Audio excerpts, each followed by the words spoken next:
their courses, they had over 3 times the interaction with fellow students. Now, if you think collaborative learning is the blind leading the blind, that's not going to interest you. But the students come in with lots of ideas, and they learn a lot more by doing a research project, for instance, in a collective blog or a wiki, collectively, collaboratively, in a way that automatically sort of demarcates all the division of labor stuff that they worry about, than they would just doing this as this sort of secret exchange with the professor. Here's my paper, don't show it to anyone. And the other thing for me, and it's always hard for me to explain this, but it's absolutely critical. There was a project that Georgetown University's Randy Bass, whom I think a lot of people know, and LaGuardia's Brett Einen, whom I think more people know, were the principal investigators for an Annenberg-funded project called the Visible Knowledge Project. And it was people framing questions around how they were going to use technology in teaching and building narratives around that and sharing that across 18 campuses. And the thing that, you know, we could talk about that for another hour, but the thing that blew my mind about it was that, in fact, the knowledge, the pedagogy, the student work was made visible. It's so much easier to see. It's not a secret exchange. It's not you shut the classroom door and it's closeted and siloed and nobody knows what's going on in there. It's a way of modeling, for the students, modeling what is effective work as a student, for faculty, modeling effective instruction. And it's wonderful for that. Not to end on a positive note, why not? This is not a way to make money. You're not going to save money. I said this. You know, I've said this over and over again. I don't think anybody really believes that you're going to make money.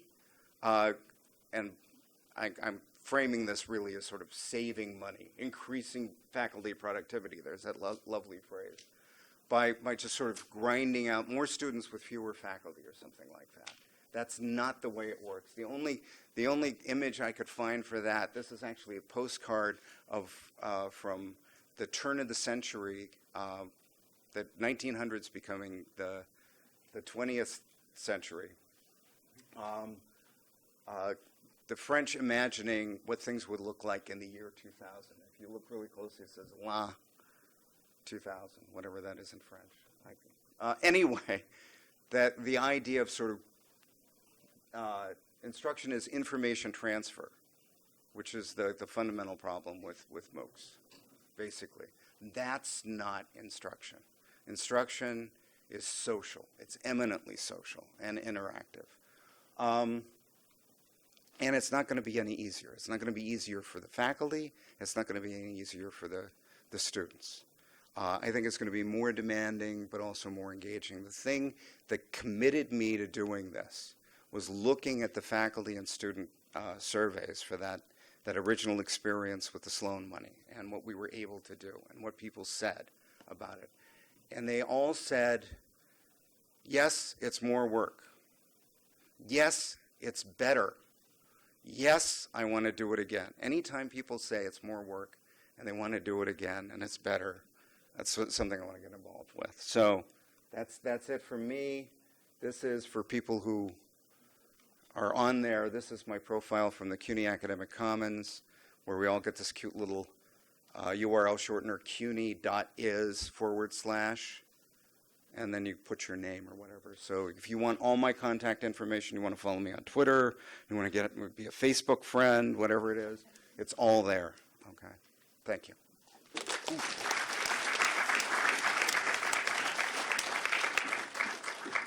Yes. One question. Good morning. Chris Martinez from Kingsborough Community College. Teaching hybrid, online, and fully in the classroom, I find that students, when they take an online or hybrid class, have had no exposure to that learning environment. Is there a requirement in the CUNY system for them to take an online introductory class, you know, a couple weeks to learn how to post, how to find things within Blackboard? Okay. I'm really glad you asked that question. It was asked by Teresa Mastriani and Maureen, I'm forgetting her last name, from Kingsborough because they're getting ready for middle states, and they said, "What's the CUNY policy?" There is no CUNY policy. This is one of the wonderful things about where we are now. If you go to online learning in the CUNY Academic Commons, and especially if you go to the wiki, you see a lot of examples of what different schools are doing put up there, how they do observation forms, whether or not those went through faculty governance, how they do faculty development. My answer to this is that there is no mandate. There are really interesting models. Very briefly, what SBS does, and it makes it available to all of the campuses, and this is something that's the primary responsibility of, it's all Susan Koh's fault. You know, Susan, wave your hand. She does a wonderful job, and I can say this because I had to do it before she did it, and she does so much better than I do. But it's an online experience and how to prepare for online and face-to-face. It happens over 2 weeks. Faculty are paid to take it. It doesn't matter if you're at the School of Professional Studies or anywhere else in the university, but you need your provost sign-off. You just need the provost cognizance that you're doing this. That's all that you need. We follow that up with a mentoring program. We pair somebody who hasn't taught online with somebody who has. We pay both of them for going through that experience, and that hand-holding, that mentoring experience happens throughout the entire semester. And then we give them advanced workshops if they want them, but we don't pay for that. Understand. It really ought to be ongoing support. And that's for us, but not for the students, correct? For the students, we have a 3-week orientation for the School of Professional Studies, which is actually quite demanding and rigorous. We think it's very, very important to have an orientation. We have a quick and dirty sort of tutorial that we put people through who want to take just one course with us and need to be acclimated to Blackboard. But we think there's a much better way of doing that. Thank you very much. Okay. Yes, Steve. Yeah, Steve London, Brooklyn College PSC. One of the complaints I hear from going around the university from faculty who are interested in doing online learning or increasing the educational technology in their pedagogy is that they have to use Blackboard. That it's the only, practically speaking, it's the only one that is supported by administration. And I hear this complaint quite broadly, and problems with using Blackboard. So I'd like to hear your response to that, and also what are the thoughts, are there thoughts that CUNY administration has in making other platforms available and supporting them, or allowing, not allowing, but making it possible for faculty who want to engage more to choose the platform. Yeah. A supported platform. Yeah, the supportive, that's the critical point, Steve, and you're right. Blackboard became our enterprise, I've learned all these terms, our enterprise LMS, Learning Management System, in 2004, am I right? A couple of version changes ago. People who've been in my office know I have a picture of Blackborg on the wall. When there was a decision, and because it was forced by our grant funder that we had to standardize on the same one, that was not the one I voted for. So I'm in this odd position of sort of defending Blackboard. There is great power and virtue to the shared landscape, not least of all from a student's perspective. It's kind of navigable if you want to take courses from another school and stuff like that. You're not thrown into an entirely new system. We have always encouraged, it's not for nothing that I can't take credit for Blackboard. I can take some credit for the CUNY Academic Commons, which is based on open source software. And there's a very hard-working team that maintains that, because open source is, if it's free, which is a real question, is free, not like free, well, like, not like a free puppy, if you know what I mean. There's a certain amount of maintenance and cleanup involved, and that is provided by the Central Administration for Blackboard and nothing else. the virtue of open source is its ability to make the sharing of things much more involved. I'm going to out Pam here and myself. We're involved in a project in Gen Chem where we built the platform. And it was the same team that built the CUNY Academic Commons. We're not necessarily interested in getting into the business of an LMS, but we did not want to go with Coursera for reasons that are probably fresh in your mind, or any other commercial entities. We built it ourselves. It's really hard work. But we think we have something very, very powerful in that platform and what it can do, how it can reach across campuses, how it can track assessment. Other instances of this, who's here from, besides Karen from City Tech, the Open Lab experience? If you've seen that, everything, not just the courses, but advisement, faculty development, all happens on an open platform. Blogs at Baruch, wonderful things going on at York. A lot of this has to do with, and I probably didn't emphasize this enough, that one of the things that makes a lot of sense in CUNY, because we don't have to go all the way online, is to think about different things for blended learning. And when you do blended, you don't need necessarily the full suite of tools that sort of surrounds you in that hermetically sealed thing called Blackboard. Just as a follow-up, George, I think I'm happy to hear this, and we actually may meet in a forum soon where we Yes, can I creatively, understand. where we Yeah. can creatively think Yeah. about providing more resources for exactly It really this is a money project. issue. It really is a money issue. It's also, people will tell you there's a FERPA issue, an IP issue, a copyright issue, because Blackboard's so locked down that nobody can get in there. And the way we use resources when we're out there on the World Wide Web, the Wild West, as it were, is a little different. But I think faculty are up to that. I think they've already established that with some of the things going on at CUNY. Right, so it would be good to make sure that administration is up to it as well. Yeah. Jay Weiser, Baruch College. You had said that you had launched SPS to try to provide a venue for those school leavers to come and complete their degrees. You were talking about 10,000 people a year leaving where they were still in good standing. So I was just wondering what the success rate has been, how many people you are serving, per year, and also how many of those folks actually are using the online framework that you created to graduate, and how long does it take them? It's a very complicated question to answer. Most of our students come in with 50 or 60 credits. I think that's still the average. They have to come in with 24.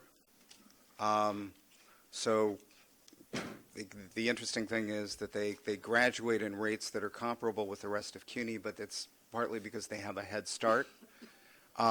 We have a retention and graduation rate that's around 40%. It's not great. It's certainly not satisfactory as far as I'm concerned. So that's but 40 for 6 years, or what? It's 40 for 4 years. Okay. But again, we're an interesting and sort of unique instance of we're all transfer. All of our students have had some college credit. The single biggest challenge for them is what I think of as the time management issue. So that's 4 years from the time they're starting with Yeah. you? Okay. And they can take part-time as well as full-time, no penalty. So some people, they're taking one course or two courses a term. I think the average student, the average is 2.7 courses a term. Thanks. Close to 80% are part-time rather than full-time. Okay. George. I'm sorry. Sorry. Fred, Yes. it's coming at me from both sides. Exactly. Well, we're trying to alternate. Manfred Philip Lehman College and the Graduate Center. When I came up here, I was going to ask the same question that Steve Lennon asked, but let me ask a tangential question. In your discussion, you emphasized full-time faculty teaching in online courses. Increasingly, our faculty are also part-time teaching online courses and are entering situations where the department chair says, well, you're going to teach this way, and you're going to use this platform, and you're going to do it our way. And if you don't, well, you may not come back, of course, because rehiring is at their discretion. And we're also seeing evaluation documents that require Blackboard and require particular features of Blackboard. And instructors whose hiring process is semester by semester really don't have a lot of latitude in not obeying those evaluation documents. So I'd like to hear your reaction to that kind of situation, which is, from my point of view, increasingly a straitjacketed situation. It's not that the instructor is choosing how they're going to teach and choosing the platform they're going to teach. They're being told in a very arbitrary way.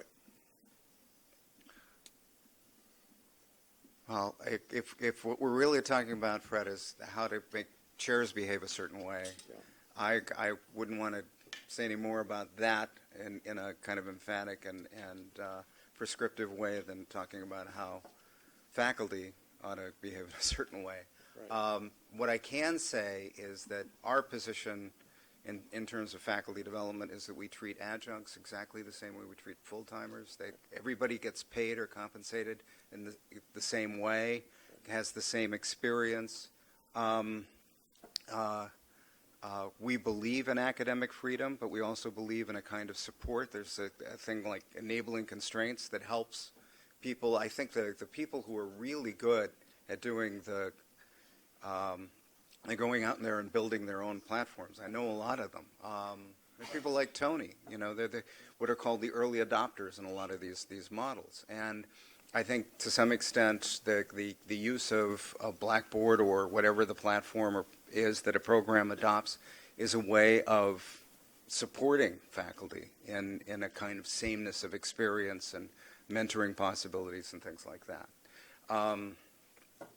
I think we have to be very, very careful about issues of academic freedom, issues of choice, because it's interesting and entirely possible in principle to talk about these as absolutes, but they're not. They're blurred.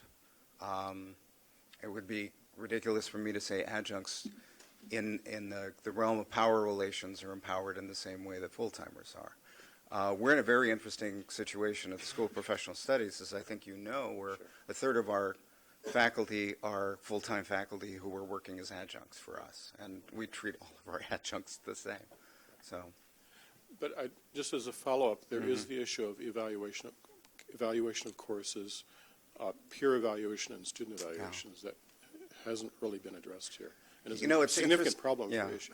It's interesting. I went to all of the provosts and anybody else they wanted me to meet with in the previous academic year, really to sort of sound out why more things weren't happening with online and blended, because it really does take a certain amount of leadership on the part of the school to suggest that this is a good thing and to provide the support for that. And one of the things I sent them, and there's some people, how many people here remember the Task Force for Educational Technology, convened in 2000 and 2001? There's some people who were actually on that. Okay. It's fascinating. I dug it out and sent it to everybody. It still holds up pretty well. And one of the things it says is we ought to hew as closely as possible to established practices. So my answer to the issue of evaluations is that it whatever else it does, it ought to fulfill all the contractual obligations that are part of the collectively bargained contract. Beyond that, I think there's a fair amount of flexibility. We have something that's tied in the mentoring manual and our own practices at the School of Professional Studies, and I think it's entirely within the right and maybe even the responsibility of different schools to develop their own to their own satisfaction. Okay, thank you. Okay. I know we're out of time. I'll be quick. Phil Yeah, Pecorino. it's between us and lunch, Phil. No, there's another section coming up. Phil Pecorino, Queensborough Community College, and SPS. That 40% figure. I think we have to keep in mind that the community being served are people for whom life has already happened. Yeah. They stopped out once. And chances are that their lived conditions are a real challenge. And the fact should be, always for us, that we're serving the long-term interests of society and the people who come to us, furthering their education. How long it takes, that will vary with each person. But we're about education, not making money. And as I said once to the regret of a vice president who got voted down after I said this, education costs money. Quality, effective education costs more money. I'm not going to say anything to that, except here, here. Ned? Hi, Ned Benton, John Jay.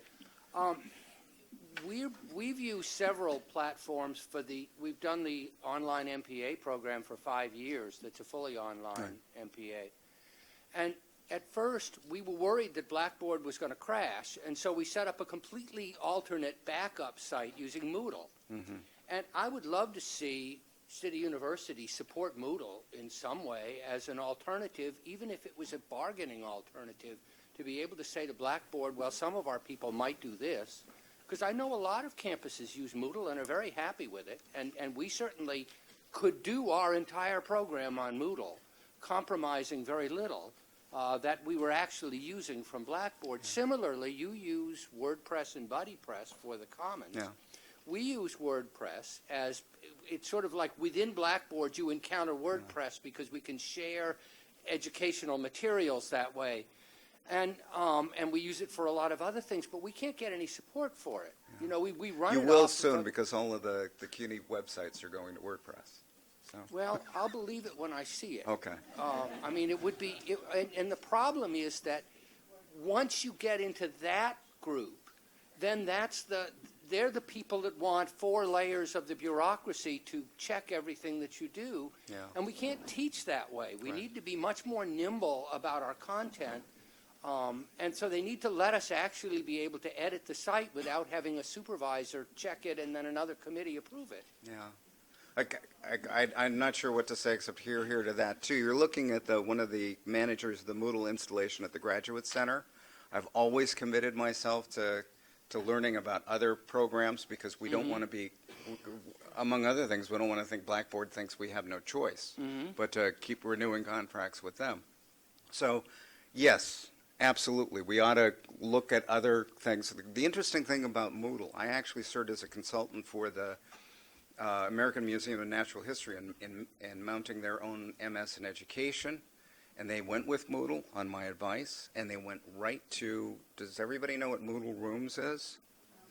See, for the open source software out there, there's RSmart, you know, I'm forgetting all there's a lot of middleware that they make you pay for because not everybody wants to manage all of this. So we're trying to address that with, if people know the Commons, then maybe they also know Commons in a box. We provide that free. But there are a lot of people out there who build these customized versions of open source software and say, and you pay us, and we'll maintain it, we'll provide the servers and everything. It's a very complicated landscape. The one thing, I know I'm out of time, the one thing I need to say is that I learned a long time ago from a guy named Trent Batson, who's still around and running the ePortfolio network, that technology is never an either-or choice. It's always both and. It always is, there are these very powerful centrifugal forces, and every time you get sufficiently paranoid about, oh, they're making us all go this way or all do this thing, remember that technology always opens as many doors as it closes. It always takes as many steps forward as it does back. And there are lots of choices out there.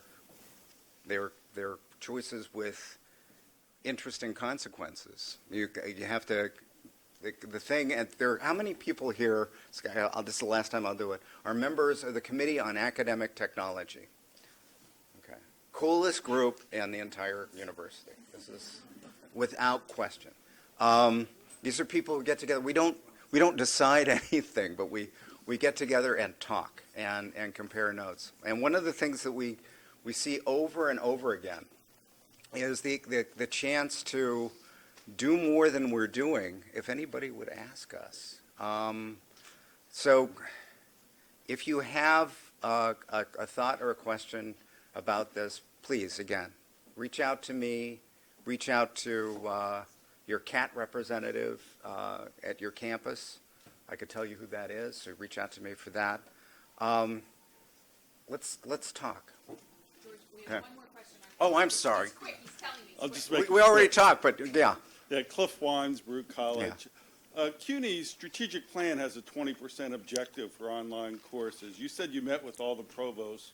What were the best incentives that you've heard in order to get online and hybrid throughout the curriculum?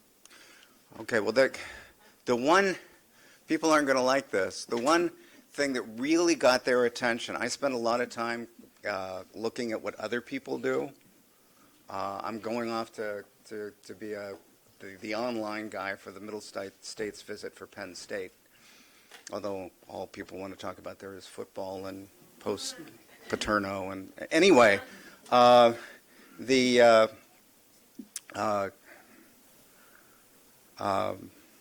now, see, oh, thank you. Thank you. For what? George will email the response to that one. Oh, God, no, I have to remember this one.